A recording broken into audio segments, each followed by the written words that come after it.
ఎప్పుడైతే అల్లు అర్జున్ పనిగట్టుకున్న నంద్యాల వెళ్లి మరి తన స్నేహితుడైన వైసీపీ అభ్యర్థికి ప్రచారం చేశాడో అప్పటి నుంచి అతడు జగన్ పార్టీకి కావాల్సిన వాడయ్యాడు. సంధ్య థియేటర్ తొక్కిసలాట ఘటన తర్వాత బన్నీ అరెస్ట్ అయినప్పుడు కూడా పలువురు వైసీపీ నేతలు అతడికి అనుకూలంగా వ్యాఖ్యలు చేశారు. ఇప్పుడు ఏకంగా జగన్ తో కలిపి బన్నీని ఫ్లెక్సీలకు ఎక్కించారు. వైఎస్ జగన్ కు పుట్టినరోజు శుభాకాంక్షలు తెలుపుతూ నందిగామలో ఫ్లెక్సీ వెలిసింది. దాని ప్రత్యేకత ఏంటంటే ఒకవైపు జగన్ ఉంటే మరోవైపు అల్లు అర్జున్ ఫోటో పెట్టారు.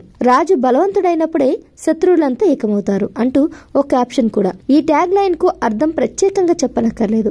జగన్ బలవంతుడు కాబట్టే టీడీపీ, జనసేన, బీజేపీ ఏకమయ్యారనేది పరోక్షార్థం. ఇలా బన్నీని వైసీపీలో కలిపేసుకుంటున్నారు. అయితే ఇదే ఫస్ట్ టైం కాదు. పుష్ప 2 రిలీజ్ టైంలో కూడా పలు చోట్ల జగన్ బన్నీ ఫ్లెక్సీలు వెలిశాయి.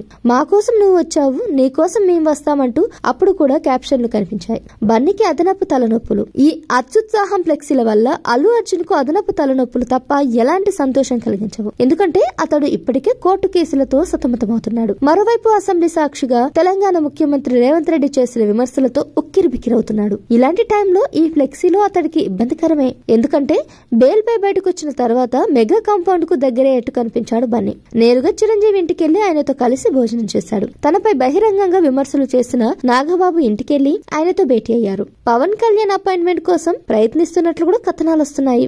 ఇలాంటి టైంలో ఈ ఫ్లెక్సీలు ఖచ్చితంగా బన్నీకి ఇబ్బంది కలిగించేవేగా. అందుకే అల్లు అర్జున్ ఆర్మీ కూడా ఇలాంటి ఫ్లెక్సీలపై సోషల్ మీడియాలో వ్యూహాత్మక మౌనం వహిస్తోంది.